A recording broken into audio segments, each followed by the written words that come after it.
कल तक मैं आपसे जो बात कर रहा था वो अष्टांग हृदयम का एक हिस्सा था, जिसमें आबो हवा, तासीर, रहने वाला स्थान, उसका महत्व, वहां की मिट्टी, उसका महत्व वगैरह वगैरह। अब मैं सीधे आपके शरीर पर आ रहा हूं। भागवत जी मनुष्य शरीर के बारे में ये कहते हैं कि ये मनुष्य का शरीर सबसे महत्वपूर्ण है और बहुत प्रयासों के बाद मिलता है। ये आपने कई बार सुना होगा। आपके पूर्व जन्म के बहुत सत्कर्म हो तो आपको मनुष्य शरीर मिलता है। और भागवत जी ने एक जगह कहा है कि आप ही हैं जो मोक्ष धारण कर सकते हैं। ऐसा कहा जाता है इस देश में कि जानवरों में, पशु पक्षियों में और कीड़े मकोड़ों में मोक्ष की स्थिति नहीं आती। मनुष्य योनि ही है जिसमें आप मोक्ष को प्राप्त कर सकते हैं। तो उनकी मोक्ष की परिभाषा बहुत सुंदर है। मोक्ष क्या है? हम सब लोगों ने कई बार अलग अलग समय अलग अलग लोगों से सुना होगा कि मोक्ष ऐसा है, मोक्ष ये है। भागवत जी की परिभाषा बिल्कुल साफ और सरल सीधी है। जो व्यक्ति, मनुष्य अपने दुखों को दूर करे और दूसरों के दुखों को दूर करने का सतत प्रयास करे, उसमें सफलता मिले न मिले, सफलता की बात नहीं कहते, वो ईमानदारी से प्रयास करे तो उसको मोक्ष होता है। दुखों से मतलब क्या? तो भागवत जी कहते हैं कि 3 तरह के दुख सारी दुनिया में हैं। एक तो दैहिक दुख, शरीर का दुख, दैहिक दुख। दूसरा है दैविक दुख, भगवान का दिया हुआ कोई दुख जो आपके शरीर से अलग है। भगवान ने आपको कोई दुख दे दिया, अचानक से आप गरीब हो गए, या अचानक से आपके घर में कोई दुर्घटना हो गई, आग लग गई, धरती कंप आ गया, भूकंप आ गया, आपका घर टूट गया, सब कुछ तहस नहस हो गया, सुनामी आ गया, ये दैविक दुख। और तीसरा और आखिरी दुख है भौतिक दुख। भौतिक दुख में सबसे ज्यादा यही है, गरीबी, बेरोजगारी, भूखमरी। तो वो भागवत जी कहते हैं कि दैहिक, दैविक और भौतिक तीनों दुखों से जो व्यक्ति मुक्त हो और दूसरों को मुक्त करने का रात दिन प्रयास करे, वही मोक्ष का अधिकारी है। आगे के सूत्र में वो ये कहते हैं कि अगर आपने अपने जीवन के तीनों दुख दूर कर लिए और आप दूसरों के दुखों को दूर करने के लिए कुछ नहीं करते, तो माफ कीजिए, आप कभी भी मोक्ष के अधिकारी नहीं हो सकते। हमारे यहां बहुत सारे साधु संत हैं जो हिमालय में जाके तपस्या करते हैं। तो उनकी जो तपस्या है हिमालय की, वो अपने दुखों को दूर करने तक सीमित है। अगर वो वापस हिमालय से लौटकर समाज के दुख को दूर नहीं करेंगे तो किसी को भी मोक्ष नहीं होगा। भागवत जी कहते हैं कि कोई सदगृहस्थ व्यक्ति है, वो स्वामी नहीं है, महात्मा नहीं है, तपस्वी नहीं है, लेकिन अगर वो अपने दुखों से दूर करते हुए दूसरों के दुखों को दूर करने के काम में लगा हुआ है, तो वो कहते हैं कि वो तपस्या करने वाले से ज्यादा बेहतर है, भले ही वो सदगृहस्थ है। और वो ये कहते हैं कि ज्यादा समय, भागवत जी मानते हैं कि सदगृहस्थ ही है जो दूसरों के दुखों को दूर करने में ज्यादा मदद कर सकते हैं, क्योंकि उन दुखों का अनुभव उन्हें है, जिसका दुख वो दूर करने का कोशिश करें। इसका मतलब यह है कि भागवत जी की परिभाषा में गृहस्थी होना, माने सदगृहस्थ होना, ज्यादा बड़ी बात है। वो साधु संतों के बारे में कहते हैं कि ये सिर्फ अपने दुखों के दूर करने के चक्कर में लगे हुए हैं। भगवान से इनकी जो वार्तालाप है या संवाद है वो अपने तक सीमित है। समाज के लिए सिर्फ प्रार्थना करके बंद कर देते हैं, आगे नहीं बढ़ते। इसलिए वो कहते हैं कि आप अपने दुख दूर करें, दूसरों के दुख दूर करने के काम में सतत लगे, भले प्रयास आपका सफल हो ना हो। सफलता की बात वो नहीं कहते। वो ये कहते हैं कि सफलता असफलता वो सब ईश्वर के हाथ में है, आपके हाथ में नहीं है। आपसे जो सबसे ज्यादा मैं बात करूंगा, जिसकी जरूरत भी है आपको, वो दैहिक दुख के बारे में बात करूंगा। आपका शरीर, ये जो पेट है, शरीर का मध्य भाग, वो ये कहते हैं कि शरीर का दुख दूर करने में सबसे बड़ी भूमिका इसकी है। तो 90% दुख पेट से है। उन 10% में हार्ट अटैक आ गया, उन 10% में पैरालिसिस आ गया, उन 10% में अर्धांग वायु, पैरालिसिस का ही दूसरा नाम है, वो आ गया, एपिलेप्सी आ गई, वगैरह वगैरह। बाकी सब पेट से है। तो पेट का ध्यान जिंदगी भर आप रखें, उसके लिए उन्होंने सूत्रों की एक श्रृंखला बनाई है। माने आज से मैं जो सूत्र बताने जा रहा हूं, इनका पालन अगर आप करेंगे तो आप अपने जीवन में 148 बीमारियों से हमेशा बचेंगे।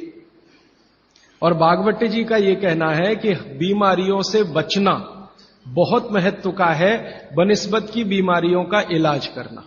Prevention is better than cure. आज के सूत्रों को थोड़ा ज्यादा ध्यान से सुने।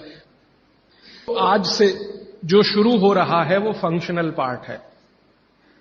इस फंक्शनल पार्ट में सबसे पहला सूत्र भागवत जी का, वो कई बार ये लिखते हैं अपने सूत्रों में कि खाना महत्व का नहीं है, खाने को पचाना महत्व का है। क्योंकि भोजन पचेगा तो रस बनेगा, उसी रस में से मांस, मज्जा, रक्त, मल, मूत्र, वीर्य, मेद ये सब बनेगा, अस्थियां बनेंगी और वही आपके शरीर के लिए आगे जीवन में काम आएंगे। पहला सूत्र भोजनांते विषम वारी। इसका सीधा सा अर्थ है भोजन के अंत में पानी पीना विष पीने के बराबर है। सूत्र ये है भोजन अंते माने भोजन के अंत में, भोजनांते विषम वारी। विष समझते हैं आप जहर, जहर जैसा क्या है? पानी। सूत्र उतना ही है। समझने के लिए मैं आपको बहुत उदाहरण दूंगा ताकि आप जल्दी पता कर पाएं। भागवत जी ने एक सूत्र में यह कहा है कि हमारा जो शरीर है इसका जो मुख्य स्थान पेट है, इसमें एक स्थान होता है पेट के अंदर नाभि, लेफ्ट साइड में नाभि से थोड़ा ऊपर जहां मेरा हाथ रखा हुआ है, इस स्थान को कहते हैं जठर। संस्कृत में कहते हैं जठर, हिंदी में कहते हैं आमाशय, अंग्रेजी में चाहे तो एपिगैस्ट्रिकम। भागवत जी कहते हैं कि इसमें अग्नि प्रदीप्त होती है, जठर अग्नि, जठराग्नि। और भोजन जो कुछ भी आप करते हैं वो पहले जठर में ही जाता है। यह है महत्व की बात। आपने रोटी का पहला टुकड़ा मुंह में डाला और जैसे ही टुकड़े को चबाना शुरू किया, लार बनना शुरू हुआ, तुरंत अग्नि प्रदीप्त हो जाती पहले ही टुकड़े में। तो ये अग्नि प्रदीप्त हुई। अब आप जो भोजन कर रहे हैं ये इस अग्नि के प्रभाव में पचेगा। तो भोजन के पचने की क्रिया में पहले भोजन रस में बदलेगा। पहले पेस्ट बनेगा, जैसे टूथपेस्ट की कंडीशन होती है वैसा बनेगा, लुगदी जैसा। फिर उसमें से रस बनेगा, फिर रस में से सब कुछ बनेगा। अब ये अग्नि भोजन को पचा रही है और आपने भोजन पूरा करते ही पानी पी लिया, गट गट गट गट गट गट, तो क्या हुआ? अग्नि शांत हो जाएगी। अग्नि का पानी से मेल नहीं है, दुश्मनी है। तो आपके पेट में खाना खाते ही अग्नि जल रही है। अब आपने पीछे से गिलास, 2 गिलास पानी पी लिया। कोई लोग तो लोटा भर के पी लेते हैं, कई लोग तो भोजन से ज्यादा पानी पी लेते हैं। तो फिर भागवत जी कहते हैं भोजन पचेगा नहीं, वो सड़ेगा। वो कहते हैं कि भोजन अगर सड़ना शुरू हुआ तो सबसे पहले गैस बनेगी, वायु बनेगी, और ये वायु आपकी जिंदगी हराम कर देगी। और ये वायु की तीव्रता जब बढ़ेगी तो गले में जलन होगी, छाती में जलन होगी, पेट में जलन होगी। तो ये वायु पूरे शरीर में घूमेगी तो सिर घूमेगा, आपको चक्कर आएंगे, सिर में दर्द होगा, पीठ में भी दर्द हो सकता है, हृदय स्थान पे भयंकर दर्द हो सकता है। कई बार तो इतना दर्द होता है कि आपको लगेगा कि हार्ट अटैक आ गया, लेकिन वो वायु का दर्द है, हार्ट अटैक नहीं। और ये जो वायु बनी भोजन के सड़ने से, इसी वायु में से भागवत जी ने सूची बनाई है कि 103 रोग पैदा होंगे। 103। सबसे पहला रोग है उसमें एसिडिटी, हाइपर एसिडिटी।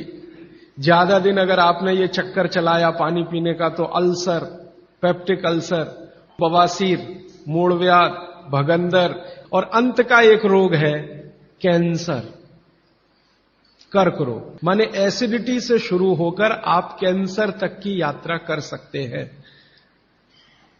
और बाद में भागवत जी कहते हैं, वो भी बता देता हूं, वो दूर का सूत्र है लेकिन यहीं पे ले आता हूं उसको, कि आपका जो भोजन सड़ेगा तभी कोलेस्ट्रॉल बनेगा। अगर भोजन का पाचन हुआ तो कोलेस्ट्रॉल शून्य रहता है।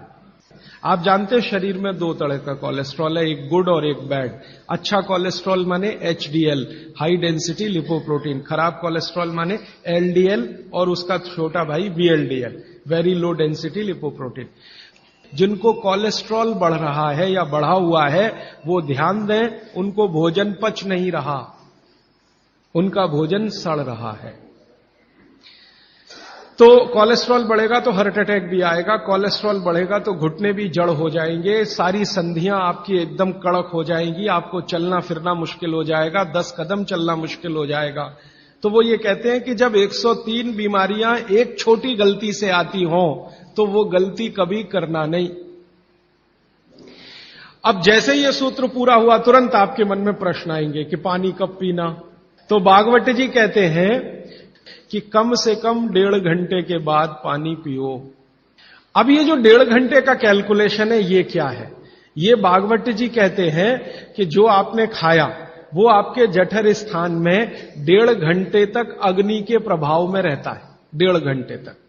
और 1 से 1.5 घंटे का वो बताया है तो अलग अलग क्षेत्र के हिसाब से। अब मान लीजिए उत्तरांचल का कोई आदमी इसी सूत्र को पढ़ेगा तो उसको तो अग्नि का असर 2 से 2.5 घंटे रहेगा, पहाड़ वाला। लेकिन आपके लिए मैं बात कर रहा हूं तो 1 से 1.5 घंटा, ठीक है। अब तुरंत आपके मन में सवाल आएगा, भोजन के बीच में पीना कि नहीं पीना, और भोजन के पहले पीना कि नहीं पीना। वो ये कहते हैं कि भोजन के पहले पानी पीना तो कम से कम 40 मिनट और अधिक से अधिक 1 घंटा। आपको सीधा सा हिसाब बताता हूं, 10 बजे खाना अगर खाना चाहते हैं तो 9 बजे से लेकर 9:20 तक आप चाहें उतना पानी पी सकते हैं। और बीच में पीना कि नहीं, वो कहते हैं कि अगर आपके भोजन में 2 अन्न है, दो अन्न माने एक रोटी खा रहे हैं आप, वो गेहूं है, और दूसरा चावल खा रहे हैं, तो चावल और गेहूं 2 अन्न है। एक अन्न की पूर्ति पूरी हुई और दूसरे की शुरू होने वाली है, तो बीच का जो जंक्शन पॉइंट है इस पे पानी पीना। मतलब इसका सीधा है, रोटी पूरी हो गई, अब आप चावल खाने की तैयारी कर रहे हैं, तो रोटी खाने के बाद चावल खाने से पहले आप जरूर पानी पीना। लेकिन मात्रा कितनी? तो वो कहते हैं 2 या 3 घूंट, इतना ही। उसके बाद जब दूसरा अन्न आपने शुरू कर दिया फिर नहीं, फिर तो पूरा आप भोजन ही करके उठिए। अब आप भोजन कर लिया तो गला साफ करने के लिए थोड़ा 1-2 घूंट और पी लेना, गला साफ करने के लिए। अब आपके मन में तुरंत एक प्रश्न आएगा कि भोजन के अंत में क्या पीना, फिर पानी तो नहीं पीना, 1.5 घंटे तक तो नहीं पीना, तो कुछ पी सकते हैं। तो भागवत जी ने 3 चीजें बताई हैं, उसके लिए पूरा सूत्र लिखा है कि भोजन के अंत में सबसे अच्छी चीज जो पीने के लिए है वो है छाछ, वो है मट्ठा, दही का तक्रम। लस्सी पीने के लिए नहीं कह रहे, मक्खन रह गया तो वो लस्सी, तक्रम की बात है। दूसरी सबसे अच्छी चीज उन्होंने बताई है वो है दूध, और तीसरी सबसे अच्छी चीज बताई है फल का रस।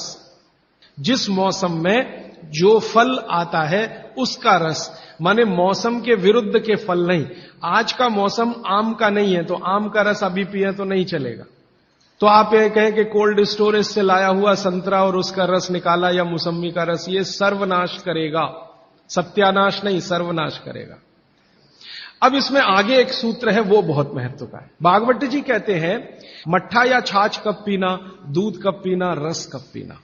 तो सुबह के भोजन के बाद जूस, भागवत जी ने नाश्ता शब्द कहीं नहीं इस्तेमाल किया है, सुबह का भोजन आप उसको नाश्ता कैसे, दोपहर के भोजन के बाद मट्ठा और रात के भोजन के बाद दूध। और वो ये कहते हैं आगे के सूत्र में कि इनका क्रम उल्टा सीधा मत करना कभी, कि हमारे शरीर को मट्ठे का पाचन होने के लिए जो रस की जरूरत होती है, रस माने एंजाइम, जो एंजाइम या रस की जरूरत होती है वो दोपहर को ही होते हैं पेट में। इसी तरह हमारे शरीर में दूध का पाचन होने के लिए जो रस की जरूरत पड़ती है या एंजाइम की जरूरत पड़ती है वो सूर्यास्त के बाद ही होते हैं, और जो रस और एंजाइम की जरूरत जूस पचाने के लिए है वो सुबह ही होते हैं। अब आप कहेंगे हमारे बच्चे तो स्कूल जाते हैं दूध पीकर जाते हैं, तो बदल दो, जूस पिलाकर भेजो। और आप कहेंगे जी पिएंगे नहीं। आप जैसी आदत डालेंगे बच्चे वैसे ही होने वाले हैं, क्योंकि बच्चे अपने से कुछ नहीं सीखते, वो आपका सिखाया हुआ है सारा कुछ। समझ जाएंगे तो उनकी भी जिंदगी में ये परमानेंट हो जाएगा। अभी इसके आगे का सूत्र।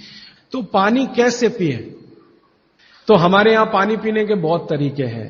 लोटा मुंह से लगाया, गट गट गट गट उतार लिया। गिलास मुंह से लगाया, गट गट गट गट उतार लिया। तो भागवती जी कहते हैं नहीं, ये तरीका बिल्कुल गलत है पानी पीने। वो कहते हैं कि पानी को चुस्कियां ले लेकर पिए।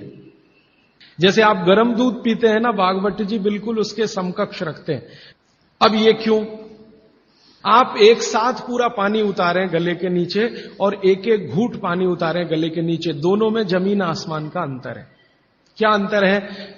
हमारे पेट में भोजन को पचाने के लिए अग्नि होती है और इस अग्नि को तीव्र करने के लिए अम्ल होता है। अम्ल, एसिड प्राकृतिक रूप से बनता है। और मुंह में क्षार बनता है जिसको लार कहते हैं आप। लार, स्लाइवा, सेलिवा, लार, लाला रस, अलग अलग नामों से आप जानते हैं। तो मुंह में बनती है लार, ये है क्षार, और पेट में बनता है अम्ल। आप थोड़ा भी अगर विज्ञान जानते हैं तो आप जानते हैं कि क्षार और अम्ल को मिलाओ तो हो जाता है न्यूट्रल। और न्यूट्रल का मतलब जिसका पीएच 7 है। ये जो पानी है ना, पानी, ये ना अम्ल है ना क्षार है, ये न्यूट्रल है। तो भागवती जी कहते हैं कि पेट आपका अक्सर पानी के जैसा रहे तो बढ़िया।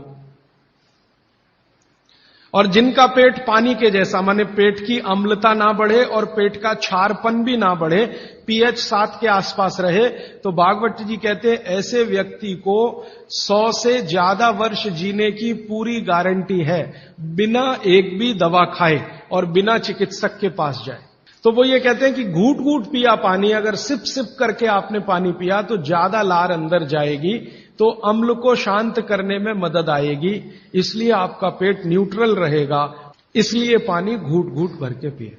और एक साथ गटगट पानी पिएंगे तो लार पानी के साथ मिल नहीं पाएगी, तो अंतिम रूप में जब वो पहुंचेगा पानी तो खाली पानी होगा। भागवत जी आगे कहते हैं, बहुत ही महत्व की बात है ये सब आपके लिए। वो ये कहते हैं कि जो व्यक्ति सिप सिप करके पानी पिए, वो देखें जानवर कैसे पीते हैं। चिड़िया कैसे पानी पीती है? चिड़िया एक ड्रॉप उठाएगी, फिर उसको ऐसे ऐसे मुंह में चलाएगी, फिर पिएगी, फिर दूसरी ड्रॉप उठाएगी, फिर ऐसे ऐसे चलाएगी, फिर पिएगी। ऐसे कुत्ता है, पानी को चाट चाट के पिएगा। शेर पानी को चाट चाट के पिएगा। ज्यादातर जानवर पानी को ऐसे ही पीते हैं। वो जानवर हमसे ज्यादा स्वस्थ हैं। किसी को डायबिटीज नहीं, कोई ओवरवेट नहीं, किसी को जॉइंट्स पेन नहीं, किसी को कुछ नहीं। बाघ भट्ट के पक्के चेले हैं ये सब जानवर। माने आपके सारे रोगों की एक दवा। तो मैंने ये एक्सपेरिमेंट शुरू किया। ये मैंने पढ़ा था 6 साल पहले। भागवत जी को मैंने 6 साल पहले पढ़ना शुरू किया। 3 साल पढ़ने में लग गया और 3 साल समझने में लग गया। तो आपको सुनकर हैरानी होगी, हमारे जो दोस्त हैं, सहयोगी हैं, जिनका वजन बहुत ज्यादा था, उन्होंने पानी सिप सिप करके पीना शुरू कर दिया और भोजन के 1.5 घंटे के बाद पानी पीना शुरू। ये 2 सूत्रों का ही परिणाम है कि सबके वजन पहले से आधे हो गए, सिर्फ पानी पीने का तरीका बदला। वंदे मातरम। राजीव भाई के अनुज भाई प्रदीप दीक्षित द्वारा संचालित एवं सेवाग्राम वर्धा स्थित राजीव दीक्षित मेमोरियल स्वदेशी उत्थान संस्था के माध्यम से स्वदेशी चिकित्सा के व्याख्यानों की सीडी उपलब्ध कराई जाती है, जिसे आप केवल 10 रुपए के लागत मूल्य पर प्राप्त कर सकते हैं। राजीव भाई के इन प्रेरणादायी व्याख्यानों की सीडी को आप अपनी क्षमता अनुसार 100, 200, 500 या अधिक संख्या में दान करें और स्वदेशी चिकित्सा के इन व्याख्यानों को घर घर पहुंचाने में हमारी मदद करें। फिर मैंने डॉक्टरों से बात की कि ये चक्कर क्या है। तो उन्होंने कहा बात सीधी सी ये है कि जो लार है ना, इसकी मेडिसिनल प्रॉपर्टी सबसे ज्यादा है। आपने जानवरों को देखा होगा, उनको कभी भी कोई चोट लगे तो वो अपने लार से ही ठीक कर लेते हैं, चाट चाट के। अब वो ये कहते हैं कि भारत के वो मनुष्य या स्त्रियां और पुरुष बहुत ही दुर्भाग्यशाली हैं जो इस लार को अंदर ले नहीं जा पाते। जैसे तंबाकू खाने वाले लोग, गुटखा खाने वाले लोग, मावा खाने वाले लोग थूकते ही रहते हैं, उसको थूकते ही रहते हैं, थूकते ही रहते हैं। जिसको बनाने के लिए भगवान ने 1,00,000 ग्रंथियां आपके मुंह में दी हैं, जो रात दिन आपके लिए लार बनाती हैं। ये बहुत ही कीमती है, इसका औषधीय गुण बहुत है। और जैन दर्शन में इसको अहिंसा के साथ जोड़ा हुआ है। और वो मैंने करके भी देखा है कि सुबह की लार गलती से भी आप किसी चींटी या चींटा या मक्खी पे थूक दो, वो तुरंत मर जाए, क्योंकि उसका औषधीय गुण बहुत प्रबल होता है सुबह सुबह। और आप गुटखा खा खा के उसको थूकते रहते हैं, तो सड़क तो खराब करते ही हैं, अपने को उससे ज्यादा खराब करते हैं। तो मेरी हाथ जोड़कर विनती है कि आप में से कोई लार थूकने वाला हो, थूकने वाला आदमी, ये तो भागवत जी की डिक्शनरी में नहीं है। वो कहते हैं कि एक ही कंडीशन में आप कुछ थूक सकते हैं, जब कफ बहुत बढ़ा हुआ हो, तभी, बस। उसके अलावा दूसरी कोई कंडीशन नहीं कि आप थूकें। तो फिर आप कहेंगे जी पान खाएं, तो पान खाने के लिए नियम बताया, पान खाओ तो कत्था मत लगाओ, बिना कत्थे का पान खाओ, थूकने की गरज ही नहीं। तो वो कहते हैं कि पान भी खाना है तो थूकना नहीं है, कत्था है तो थूकना पड़ेगा, कत्थे बिना ही पान खाओ। पान तो पित्त और कफ दोनों का नाश करता है, और चूना वात का नाश करता है। तो वो कहते हैं कि पित्त और कफ का नाश कर दिया पान ने, चूने ने कर दिया वात का, तो वात पित्त कफ तीनों ही संतुलित हैं, तो पान खाके तो जिंदगी भर निरोगी रह सकते। ठीक है, अब आगे चलता हूं। आगे का एक सूत्र है भागवत जी का कि पानी कभी भी पिए तो ठंडा ना पिए। कैसा पानी पिए जी? गुनगुना पानी पिए। कभी भी पानी की गर्मी शरीर के तापमान के ऊपर ना हो, ऐसा पानी पिए, गुनगुना ही पानी पिए। क्यों? अभी मन में प्रश्न आएगा, क्यों? हम तो जी ठंडा पानी पीते हैं, फ्रिज का पानी पीते हैं, बर्फ डाला हुआ पानी पीते हैं। जिसका जैसा गुण है वही तो करेगा ना। बर्फ का गुण है ठंडा करने का, तो बर्फ डालकर पानी में आप पी रहे हैं, तो बर्फ का गुण वो पानी में आ गया। अब पानी आपके पेट को ठंडा करेगा। अगर पानी ने पेट को ठंडा किया तो, क्योंकि शरीर के सारे ऑर्गन पेट से ही जुड़े हुए हैं, चाहे वो आपका हार्ट हो, चाहे किडनी हो, चाहे लीवर हो। और अगर शरीर ठंडा हो गया तो जय राम जी की, जाइए यमराज के पास। तो कभी भी ठंडा पानी ना पिए, एक विश्लेषण। दूसरा विश्लेषण कि अगर पानी आपने ठंडा पिया तो तुरंत पेट उस पानी को गर्म करने पर लगेगा, तो पानी को गर्म करने के लिए उसको अतिरिक्त ऊर्जा की जरूरत पड़ेगी, और अतिरिक्त ऊर्जा उसको रक्त में से आएगी, तो शरीर के सब हिस्सों का रक्त पेट की तरफ जाएगा। उसने बाकी हिस्सों में रक्त की कमी कर दी, और ये कमी हर समय ऐसे ही आती रहे, आप ऐसे ही ठंडा पानी पीते रहे, ऐसे ही कमी आती रहे, पीते रहे, कमी आती रहे, तो एक दिन वो अंग काम करना बंद कर देंगे, क्योंकि उनको रक्त की सप्लाई कम हुई है। और वो अंगों ने काम करना बंद किया तो ब्रेन हेमरेज हो गया, पैरालिसिस हो गया, हार्ट अटैक हो गया। तो ये सारी बीमारियों को क्यों बुलाते हैं ठंडा पानी पी के? मैंने उन लोगों को देखा जो चिल्ड वाटर पीते हैं, वो सवेरे सवेरे अगर संडास घर में गए टॉयलेट में, तो 1-1 घंटे बाहर नहीं निकलते, कभी कभी तो 2-2 घंटे नहीं निकलते, बैठे ही रहते अंदर। उनको पूछो भाई क्या कर रहे थे 2 घंटे टॉयलेट रूम में? कहते हैं जी न्यूज़पेपर पढ़ रहे थे, मैगजीन पढ़ रहे थे। क्यों पढ़ रहे थे? तो कहते हैं टॉयलेट आती ही नहीं, माने स्टूल पास होता ही नहीं, संडास होती ही नहीं, उतरती नहीं, तो क्या करें। और वो बेचारे वहां बैठे बैठे कई बार इतने परेशान हो जाते हैं कि तरह तरह की आवाजें निकालते हैं, फिर भी नहीं आती। फिर वो गाना गाते हैं, मेरे सपनों की रानी कभी आएगी, वो आती नहीं है।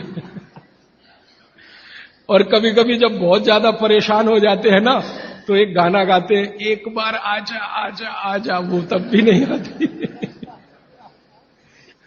ये है समस्या कि जो लोग बहुत ठंडा पानी पिएंगे उनको एक बीमारी है, वो है कॉन्स्टिपेशन, कब्जियत, कोष्ठबद्धता, बद्ध कोष्ठ होना।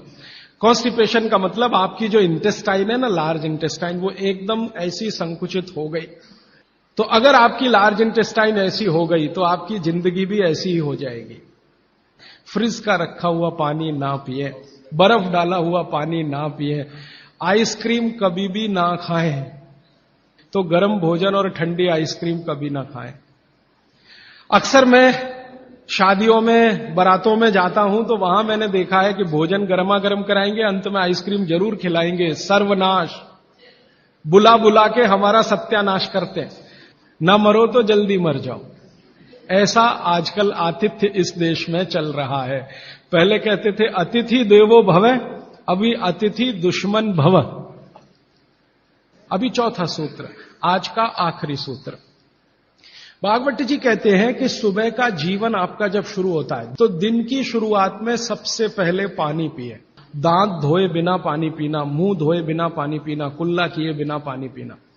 कारण उसका यह है कि रात भर जब आप सो रहे थे तो शरीर की सारी क्रियाएं तो शिथिल हो जाती हैं, लेकिन ये लार बनने की क्रिया ज्यादा शिथिल नहीं होती, ये चालू रहती है।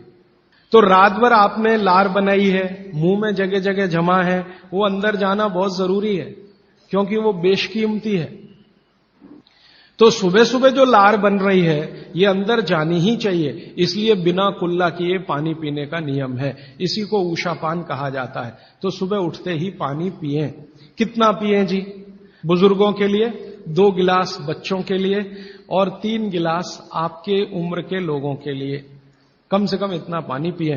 भागवत जी ने ये जो कहा ना सुबह की लार बहुत कीमती होती है, मैंने इस पर थोड़े कुछ एक्सपेरिमेंट किए पिछले एक आध साल।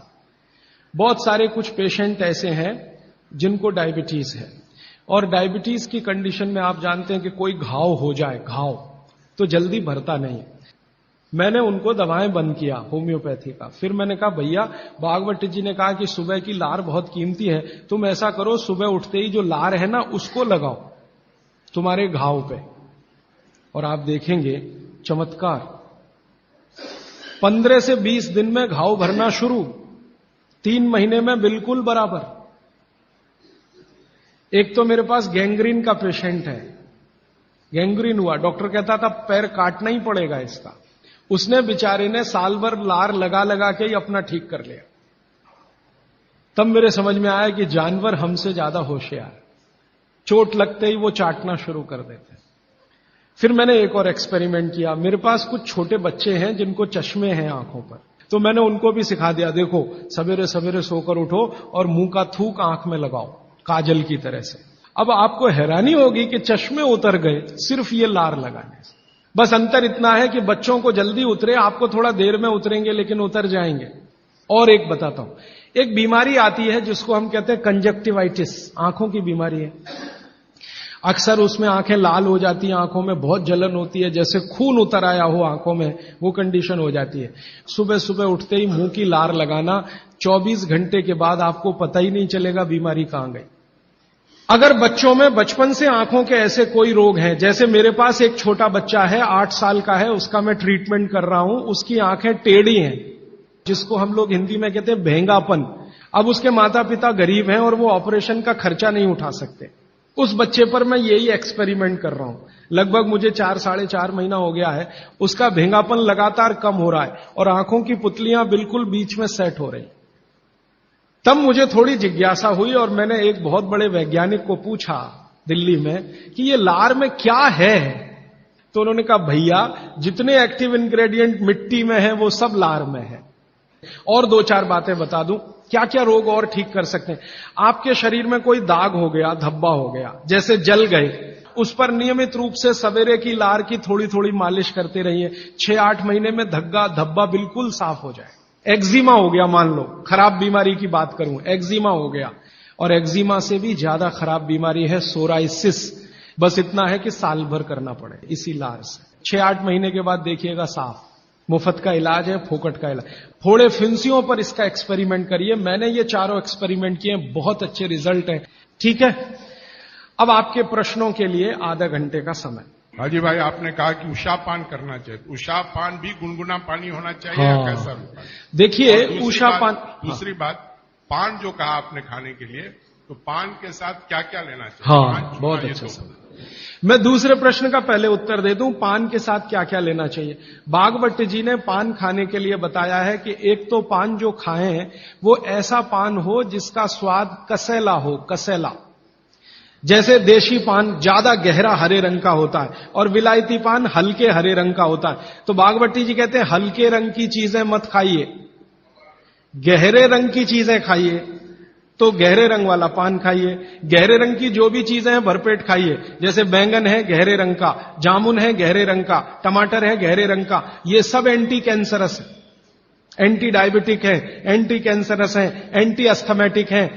इनकी क्वालिटीज आज की विज्ञान ने भी प्रूव किया है। आज का विज्ञान ये कहता है कि जो भी रंग है किसी भी वस्तु में, वो भगवान का दिया हुआ कोई ना कोई ऐसा रस और एंजाइम है जो आपको गंभीर बीमारियों से बचाता है।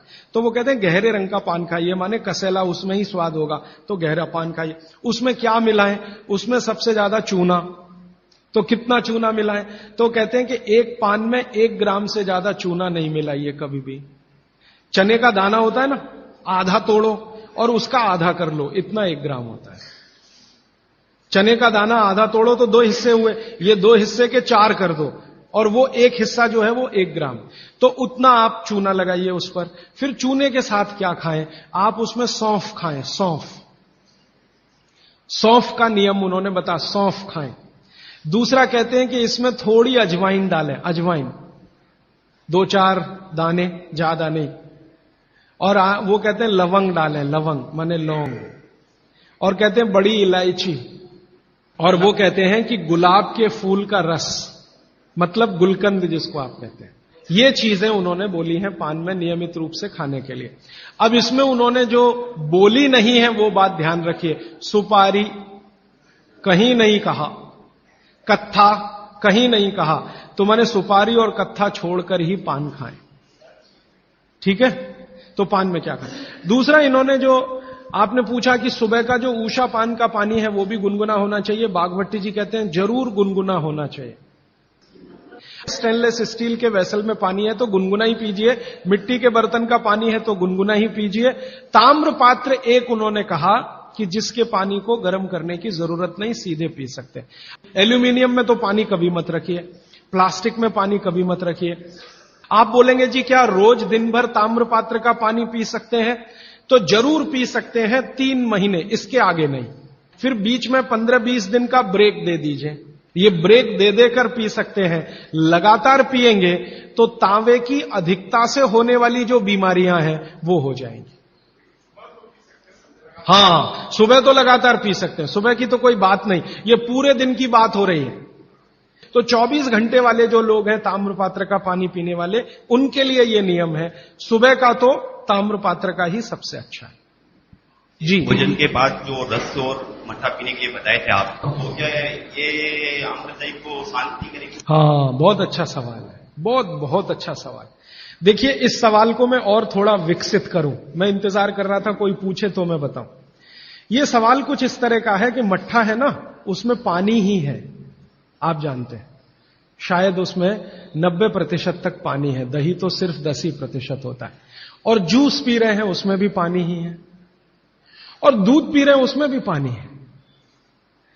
अब बागवती जी एक तरफ तो कह रहे हैं कि खाने के बाद पानी मत पियो, और दूसरी तरफ कह रहे हैं मट्ठा जरूर पियो, दूध जरूर पियो और फल का रस पियो, तो उसमें तो पानी ही है। तो क्या वो पानी जठर अग्नि को शांत नहीं करेगा? प्रश्न ये है। ये पूरा नहीं पूछ पाए, मैंने पूरा कर दिया। इसका बहुत ही सुंदर एक्सप्लेनेशन बागवती जी करते हैं।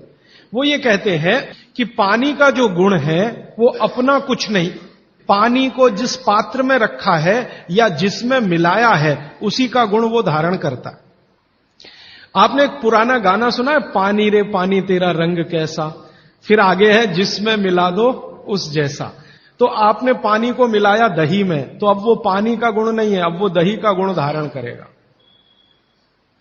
पानी को आपने मिलाया जूस में, माने फल में, तो फल के जो गुण हैं वो पानी में आ जाएंगे।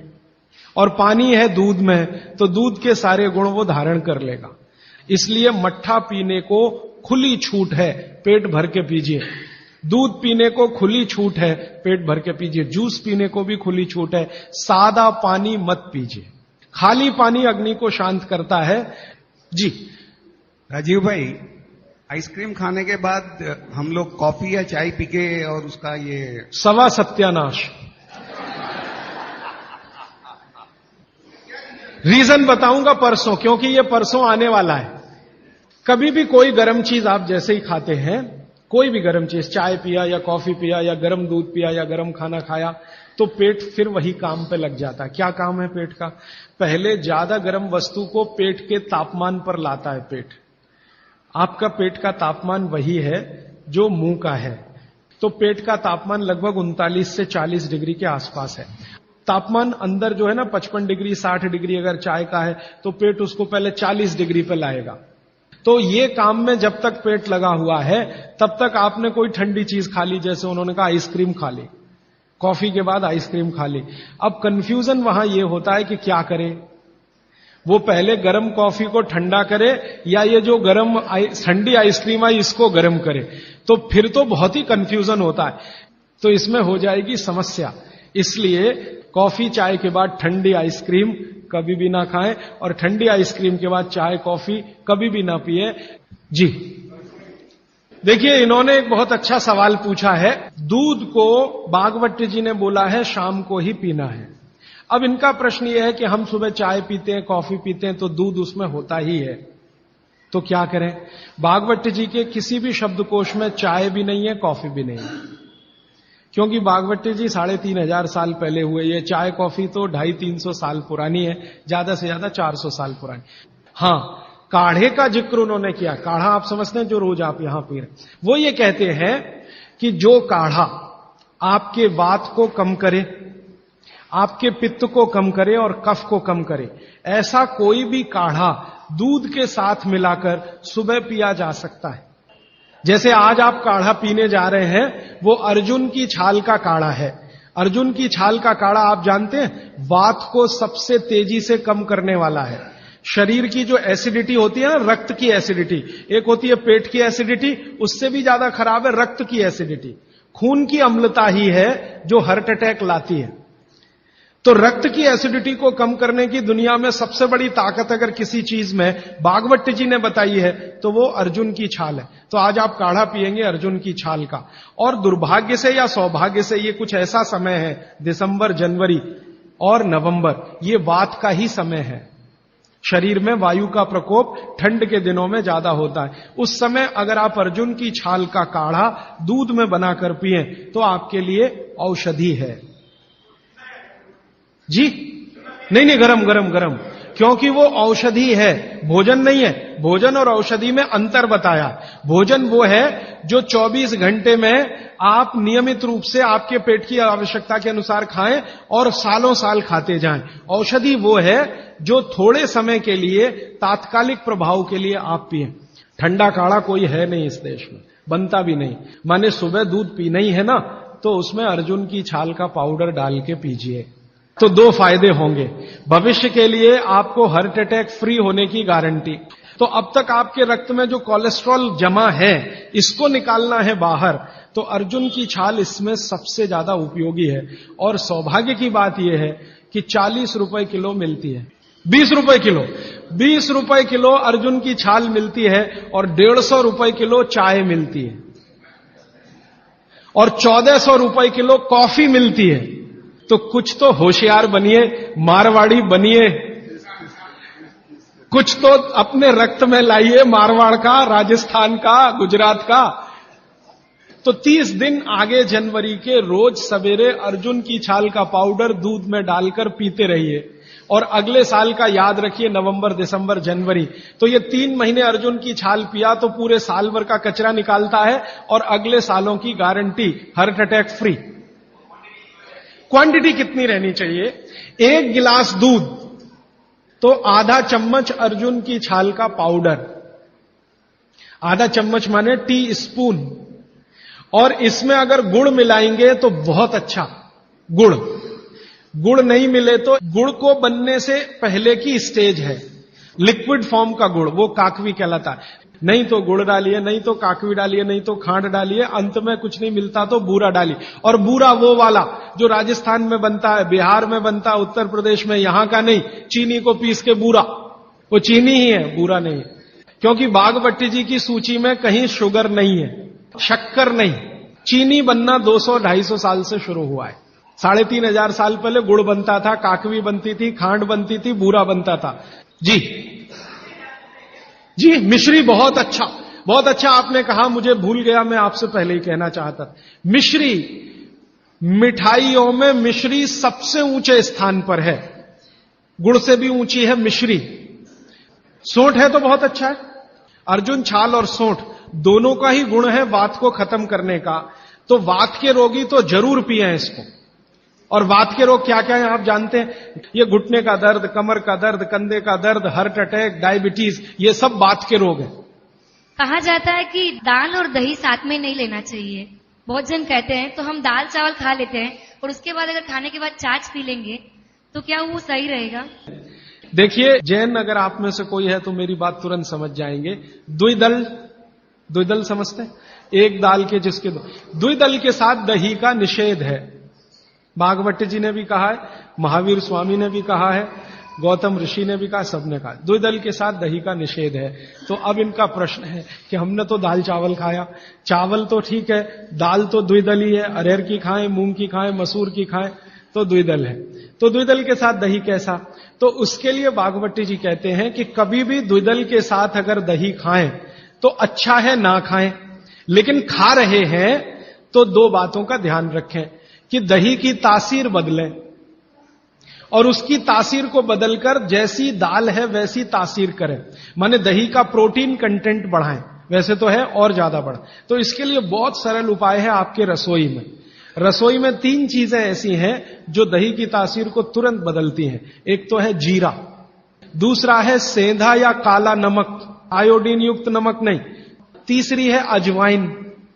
तो मेरा ऐसा निवेदन है कि अगर आप ताक पी रहे हैं दाल चावल के साथ तो अजवाइन का, जीरे का बघार ले लें और थोड़ा सेंधा नमक डाल लें, फिर पी लें। अदरक की जगह सूंठ, दही में कभी भी अदरक की उपयोग नहीं होता, सूंठ उपयोग होता है। अदरक और सूंठ में थोड़ा अंतर है, सूंठ तो अदरक से ही आता है लेकिन सूंठ का गुण अदरक से ज्यादा है। फ्रूट्स खा सकते हैं भरपेट। वैसे फ्रूट्स का भागवत जी कहते हैं सुबह खाएं खाली पेट तो सबसे अच्छा, माने नाश्ता ही फ्रूट का करें, जूस भी पीना है तो फ्रूट का पिए, तो सुबह का समय फ्रूट्स के लिए सबसे अच्छा है। लेकिन बाकी समय में भी आप फ्रूट्स कभी भी खा सकते हैं जो प्रकृति के द्वारा पकाया गया, माने कैल्शियम कार्बाइड मिला के नहीं पकाया गया। छाछ शरीर के लिए ठंडा करता है तो बच्चों को भी दे सकते हैं? दे सकते हैं जी, दे सकते हैं बिल्कुल। अजवाइन डाल के बच्चों को, 3 महीने के बच्चे को अजवाइन की छाछ दी जा सकती है। पानी जो आपने कहा थोड़ा गुनगुना पीना चाहिए, हर मौसम में पी सकते हैं, गर्मी के मौसम में भी? गर्मी के मौसम में थोड़ा इसके लिए आप छूट ले सकते हैं। आप चूंकि मद्रास में रहते हैं इसलिए छूट ले सकते हैं। गर्मी के दिनों में सवेरे का पानी तो गुनगुना ही रखिए, बाकी दिन का पानी अगर आप पिए तो मिट्टी के बर्तन का भी पी सकते हैं। सनबर्न के लिए लार बहुत अच्छी है। देखिए, आप में से किसी भी माता या बहन को डार्क सर्किल की समस्या हो, आंखों के नीचे काले काले घेरे हैं, नियमित रूप से सुबह उठकर अपने लार की मालिश करते रहिए, आपके सारे डार्क सर्किल बिल्कुल चले जाएंगे। फेयर एंड लवली से ज्यादा प्रभावी है। मटकी का जो पानी होता है, गर्मियों में राजस्थान में ठंडी से ठंडी मटकी लाके हम पीते हैं, तो इतना ठंडा पानी पिए या नहीं? जो मिट्टी के घड़े का पानी है वो रूम तापमान से थोड़ा ही कम है। जैसे रूम टेम्परेचर 25 डिग्री होगा तो मिट्टी के घड़े का पानी 23 डिग्री तक होगा, तो ज्यादा ठंडा नहीं है। ये जो फ्रिज का पानी है ये 4 डिग्री का होगा, 3 डिग्री का होगा, ये बहुत ठंडा है।